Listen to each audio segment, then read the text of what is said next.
안녕하세요. 광명대 사랑교회입니다. 오늘 나눌 말씀은 마태복음 25장 24절에서 30절 말씀입니다. 제가 읽도록 하겠습니다. 한 달란트 받았던 자는 와서 이르되 주인이여 당신은 굳은 사람이라 심지 않은 데서 거두고 해치지 않은 데서 모으는 줄을 내가 알았으므로 두려워하여 나가서 당신의 달란트를 땅에 감추어 두었었나이다. 보소서 당신의 것을 가지셨나이다. 그 주인이 대답하여 이르되 악하고 게으른 종아, 나는 심지 않은 데서 거두고 해치지 않은 데서 모으는 줄로 내가 알았느냐. 그러면 내가 마땅히 내 돈을 취리하는 자들에게 나 맡겼다가 내가 돌아와서 내 원금과 이자를 받게 하였을 것이니라 하고 그에게서 그 한 달란트를 빼앗아 10달란트 가진 자에게 주라. 무릇 있는 자는 받아 풍족하게 되고 없는 자는 그 있는 것까지 빼앗기리라. 이 무익한 종을 바깥 어두운 데로 내쫓으라. 거기서 슬피 울며 이를 갈리라. 아멘. 오늘 본문은 유명한 달란트 비유입니다. 잘 아시겠지만 어떤 사람이 이제 여행을 떠나면서 3명의 종에게 5달란트, 2달란트, 1달란트를 나눠주고 자신이 돌아올 때까지 잘 사용하라고 명령을 합니다. 그래서 5달란트, 2달란트 받은 사람은 이제 장사를 하고 1달란트 받은 사람은 이제 땅에 묻습니다.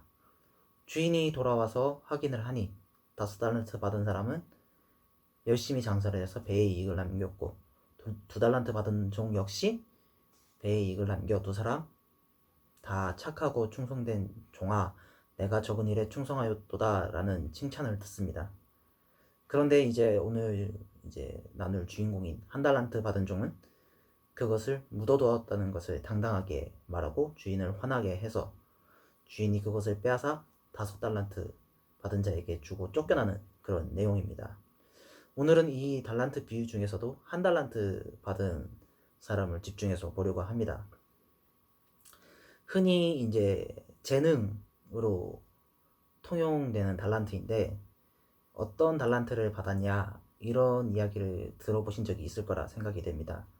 그래서 이 질문을 받으면 나에게는 어떤 달란트가 있나, 어떤 재능이 있나 라는 생각을 해보신 적이 한 번쯤은 있을 거라고 봅니다. 여러분은 하나님께서 주신 달란트가 있다고 믿으십니까? 저도 그렇고 이제 사역자들은 면접을 볼 때 거의 필수로 듣는 질문이 이 질문인데요. 사실 저는 어떤 달란트를 받았냐라는 질문에 쉽게 답을 하지 못했던 것 같습니다. 또 저는 한때는 1달란트도 받지 못했다고 생각한 적도 있었습니다. 그래서 이 비유에 나오는 1달란트 받은 사람의 행동이 이해가 가지 않았습니다. 왜냐하면 주인이 무서워서 묻었다고 하는데 5달란트, 2달란트 받은 사람과 같이 옆에서 장사하며 손해보지도 않았을 텐데 왜 해보지도 않고 자신은 아예 받은 것이 없는 것처럼 행동을 하는지 이해가 가지 않았고, 만약 손해를 봤다고 하더라도 주인이 뭐라고 할 것 같지도 않은데 분명 안 한 것보다는 나을 것 같고, 또 5달란트를 받아서 5달란트를 날린 것도 아닐 텐데 그래서 봐줄 것 같은데도 왜 자기 혼자 저러는지 이해가 잘 가지 않았습니다. 여러분은 이 1달란트 받은 사람을 보면서 어떠실지 모르겠지만 오늘 이 1달란트 받은 사람을 보면서 같이 나눠보고자 합니다. 이 비유에는 이제 각각 그 재능대로 달란트를 나눠줬다고 분명히 기록하고 있습니다. 그래서 우리는 이 비유를 볼 때 자연스럽게 1달란트는 작은 재능, 보잘것없는 재능, 5달란트는 큰 재능, 여러 가지 재능이라고 생각을 하게 되는 것 같습니다. 하지만 성경은 그 누구의 재능이 더 뛰어난지 설명하지 않습니다. 하지만 우리는 선입견이 숫자에 먼저 눈에 가게 돼서 5달란트 받은 사람의 재능이 당연히 크고 1달란트 받은 사람의 재능이 당연히 작다고 인식을 하고 있는 것만 같습니다. 하지만 성경은 절대 5달란트 받은 사람의 재능이 크기 때문에 5달란트를 받았다고 이야기하고 있지는 않습니다. 여기서 우리는 좀 생각을 바꿔볼 필요가 조금 있다고 볼 수 있습니다. 재능이 많은 사람에게는 적은 달란트를 주고 재능이 조금 부족한 사람에게는 많은 달란트를 줄 수도 있다는 생각을 해볼 수 있습니다. 1달란트를 받은 사람이 재능이 부족해서 한 달란트를 받은 것이 아니라 재능이 많기에 한 달란트로도 충분히 일어설 수 있다고 생각해서 한 달란트를 맡긴 걸 수도 있다는 것입니다. 한 달란트 받은 사람은 왜 3명 중에 자신이 한 달란트를 받아야 하는지 도무지 이해할 수 없었을 것입니다. 달란트는 우리의 눈에 보이는 물건이기 때문입니다. 자신보다 많이 받은 그 2사람을 생각하면서 자신의 손에 들린 그 한 달란트를, 한 달란트의 초라함을 묵상했을 것입니다. 그러다가 그 한 달란트마저 땅속에 깊이 묻어버렸고 그 한 달란트마저 없는 것이 되어버렸던 것입니다. 물론 5달란트에 비해 당연히 한 달란트는 부족합니다. 하지만 이 부족함은 우리를 살리는 중요한 키포인트가 되기도 하고 그것이 변질되어서 불만족이 되어버리면 우리를 죽이기도 합니다. 한 달란트 받은 사람의 문제점은 한 달란트의 부족함이 아닌 한 달란트에 대한 불만족으로 이어졌기 때문이었습니다. 부족함을 느끼는 것과 불만족을 느끼는 것은 하늘과 땅만큼의 큰 차이가 있습니다. 하나님은 부족한 사람은 도와주시지만 불만족에 가득 차 있는 사람은 도와주시지 않습니다. 오히려 책망하십니다. 이 한 달란트 받은 사람은 부족함이 아닌 불만족으로 일관했습니다. 그렇다면 한 달란트 받은 사람은 그 사람의 문제는 과연 어디에 있었던 것일까요? 도대체 무엇이 그 한 달란트 받은 사람이 만족을 모르는 사람으로 만들었던 것일까요? 거기에는 몇 가지 이유가 있습니다. 첫 번째는 자신의 눈으로 5달란트를 본 것이 문제였습니다. 한 달란트는 결코 작은 돈이 아닙니다. 우리나라 지금 현재 돈으로 환산을 한다면 6억 정도 되는 큰 돈이라고 합니다. 하지만 자신이 가진 것보다 이제 5달란트, 즉 30억의 큰 돈, 그리고 2달란트 12억을 이미 본 것이 그를 불만족의 사람으로 만들어버린 것입니다. 불만족의 사람에서 만족의 사람이 되려면 남의 손에 들린 그 5달란트, 2달란트, 그리고 즉 많은 것을 보지 말고 내 손에 들린 그 한 달란트를 볼 줄 알아야 합니다. 하나님이 남에게 주신 10가지 재능이 부럽지만 그 10가지 재능을 보지 말고 나에게 주신 한 가지 재능을 볼 줄 아는 사람은 하나님이 나를 버리시지 않는다는 것을 잊지 않고 있습니다.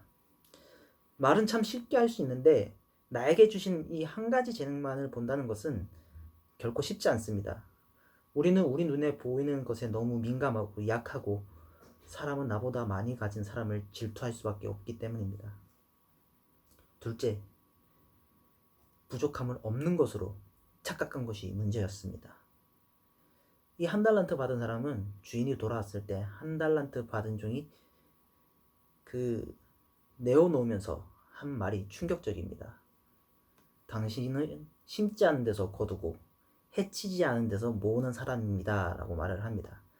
이 사람이 지금 주인을 향해 당신은 심지 않았다 라고 말하는 것으로 봐서 그는 단순히 한 달란트를 적은 것으로 보지 않고 아예 없는 것으로 봤음을 알 수 있습니다.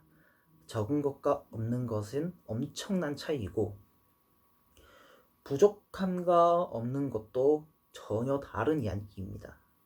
하나님은 절대 우리에게 주지 않고 요구하시지 않으십니다. 단지 그것이 너무 적어서 우리 눈에 보이지 않을 뿐입니다. 겨자씨 하나만한 믿음에도 하나님의 능력은 충분히 머물 수 있음을 우리는 알아야 합니다. 세 번째는 가장 중요한 불만족의 이유는 주인과의 관계였습니다. 주인이 돌아왔을 때 한 달란트 받은 종은 주인을 향해 당돌하게 이야기합니다.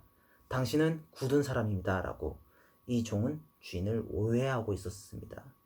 주인이 30억, 12억, 6억이라는 엄청난 돈을 종들에게 맡겼음에도 불구하고 자신에게 다른 2사람보다 적은 돈을 맡긴 주인을 인색한 사람으로 오해하고 있었던 것입니다. 더 큰 문제는 종이 주인을 대하는 태도입니다. 어떻게 종이 주인에게 이렇게 함부로 대할 수 있을까요? 그는 단 한 달란트를 땅에 묻은 이유를 이렇게 설명합니다. 두려워하여 나가서 당신의 달란트를 땅에 감추어 두었나이다. 이 종은 주인을 두려워하고 있었습니다. 주인과 종의 관계가 삐뚤어진 것입니다. 불만족은 삐뚤어진 관계에서 생겨납니다. 한 달란트 받은 사람과 주인과의 관계를 생각해보면 한 달란트 받은 사람의 마음은 어땠을까요? 처음부터 그가 주인을 두려워하지 않고 주인을 피도 눈물도 없는 인색한 사람으로 생각하지 않고 자신을 믿기 때문에 한 달란트를 맡겼다고 생각했다면 어떤 마음이 들었을까요? 우리 주인이 나에게 한 달란트를 준 이유는 나를 믿기 때문이야. 주인이 생각할 때 나는 한 달란트만 줘도 얼마든지 큰 일을 해낼 수 있다고 생각한 거야 라고 생각할 수 있지 않았을까요? 오히려 적게 줄수록 주인이 더 믿어주는 것으로 해석할 수도 있었다는 것입니다. 그리고 5달란트 받은 사람을 보면서 지금까지 부러워했던 그가 하나도 부럽지 않고 측은해 보일 것입니다. 아마 이렇게 생각하지 않았을까요? 나는 한 달란트만 있어도 얼마든지 할 수 있다고 주인이 믿어주는데 저 사람은 얼마나 능력이 없으면 주인이 5달란트나 줬을까? 라고 말이죠. 관계가 상황을 재해석해낼 수 있는 것입니다. 달라진 것은 하나도 없는데 주인과의 관계가 바로 서 있으면 어떤 상황도 불평과 불만이 아닌 감사로, 만족으로 바뀌는 것입니다. 위에 3가지를 살펴봤지만 사실 너무나도 당연한 이야기 같고 적게 주는 것이 더 믿는 것이냐 생각이 들 것입니다.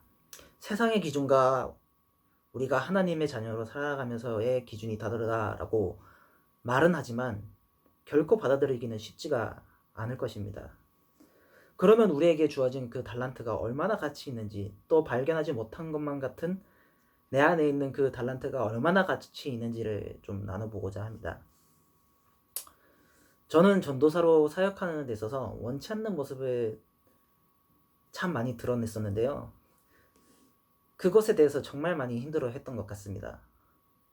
눈에 티가 날 정도로 긴장하는 모습이나 또 여자 울렁증도 그렇고 또 화려하지 않은 언변에다가 또 교회에서 혼자 있으면 이제 뭔가 편하게 잘 하고 있는데 누군가 다른 사람이 한 명이 오면 그래도 편하게 하면 되는데 갑자기 다른 사람이 왔을 때 쓸데없이 긴장을 해서 손이 덜덜덜 떨리고 실수도 하고 손이 느려지는 제 모습이 너무 답답한 거예요. 그런 제 모습을 보면서 있는 그대로 하면 되는데 왜 안 되나 라는 생각도 들고 그 전에 나는 어떻게든 이겨내면 되지만 그래도 사역자의 이런 모습에 다른 사람들의 신앙생활에 영향을 끼치지는 않을까? 라는 생각이 걱정이 돼서 기도를 많이 했습니다. 시간이 지날수록 아무런 뭔가가 변화가 없으니까 정말 답답하더라고요. 시간이 지나면서 하나님께서 이런 마음을 주시더라고요. 다른 사람이 보기에 일 잘하는 것도 정말 중요하지. 그런데 긴장하거나 덜덜 떠는 너의 모습을 보면서 누군가 단 한 사람이라도 야, 저런 사람도 하나님이 쓰시는데 라는 생각을 가지면서 너를 사용하는 나를 본다면 그것보다 더 좋은 게 어디 있겠냐 라는 마음을 주셨습니다. 그 순간 좀 마음이 놓였고 감사의 마음도 있었지만 반면에 참 힘든 마음도 있었습니다. 그게 왜 하필 나야? 라는 생각, 그리고 평범하게 사역하고 싶은데 라는 생각이요. 그리고 동시에 이 비유 속에 한 달란트 받은 사람의 심정이 조금은 이해가 되더라고요. 아직도 저 자신과 싸우고 있지만 하나님은 아무것도 아닌 것에 힘들어하고 있을 때 하나님은 그것을 쓰셔서 하나님의 의를 드러내신다는 것을 우리는 기억해야 할 것입니다. 우리가 힘들게 느낄 수밖에 없는 이 부족함의 상태는 우리가 어쩌면 하나님께 최고의 과외를 받는 시간입니다. 절대로 나의 부족함을 묵상하거나 신세한탄이나 하고 있을 때가 아닙니다. 그곳에서 그 순간에 최선을 다해야 합니다. 요셉을 예로 들면 요셉의 보디발의 집에서 가정 총무가 되기까지 성실했고 감옥에서 보디발의 아내를 원망하는 대신에 죄수로서 모범적인 삶을 살았기에 총리 대신이 되었을 때 그 모든 순간이 빛을 발한 것입니다.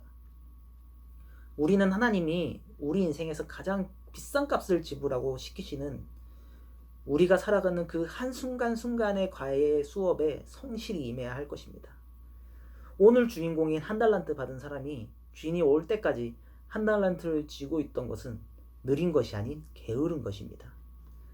주인이 절대 느림을 책망하고 있는 것이 아니라 성실하지 못한 그 게으름을 책망하고 있는 것입니다. 우리는 또 그 한 달란트처럼 작은 것에서 소중한 것들을 발견해야 합니다. 세상은 큰 것보다 작은 것도 많고 앞으로도 그럴 것이기 때문입니다. 하지만 작은 것이 무조건 다 아름답다는 것은 건강한 성장을 방해하기도 합니다. 이 말은 마치 커버린 것은 모두 변질된 것이고 타협과 부정의 결과물이라는 인상을 심어주기 때문입니다. 작은 것이 정말 다 아름답고 큰 것은 정말 다 추한 것은 아닙니다. 하지만 우리가 추구해야 할 것은 작지만 아름다울 줄 아는 여유와 크면서도 아름다움을 잃지 않는 그런 순결함입니다. 물론 아름다운 것이 다 작은 것만은 아닙니다. 하지만 작아도 얼마든지 아름다울 수 있고 작은 것은 절대로 실패의 결과가 아닙니다. 단지 하나님이 각각 다르게 사용하시는 것뿐입니다. 달란트 비유는 주인이 떠나면서 3명의 종에게 각각 5달란트, 2달란트, 1달란트를 맡겼습니다. 왜 3명에게 다른 획수의 돈을 줬는지 이유가 소개되어 있습니다. 각각 그 재능대로라고 되어 있습니다. 한 달란트가 한 달란트의 재능으로 인식되는 오늘날 우리는 이 달란트 비유를 다시 한번 생각해 봐야 될 것입니다. 한 달란트를 받았다고 해서 그 인생이 한 달란트 인생이 아님을 알아야 합니다. 여러분은 하나님이 공평하다고 믿으십니까? 달란트 비유를 나누면서 어떤 느낌이 드셨는지는 모르겠습니다. 저는 솔직히 되돌아보니까 하나님이 불공평하다고 생각했던 적이 있었던 것 같습니다. 그래서 어쩌면 한 달란트 받았던 사람처럼 묻어놓고 내가 마치 아무것도 받은 것이 없는 것처럼 여겼던 것은 아닐까라는 생각이 이제서야 들기 시작하더라고요. 여러분은 어떠신가요? 한 달란트 받은 사람처럼 자신이 받은 것에 대해 만족하지 못하고 그것을 쓰기를 원하시는 하나님을 보지 못하는 모습이 혹시 있지는 않으신가요? 저는 그것을 깨닫는데 많은 시간이 걸렸던 것 같아요. 그 과정을 지나면서 10가지 재능보다 평범했으면 하는 바람이 더 컸던 것 같아요. 한 찬양의 가사처럼 하나님은 공평하셔서 내 눈에 보이지 않는 다른 사람이 가진 것이 나에게는 없지만 내가 다른 사람이 가지고 있지 못한 무언가를 하나님이 분명히 주셨을 거라고 믿는 우리가 되기를 간절히 소망합니다.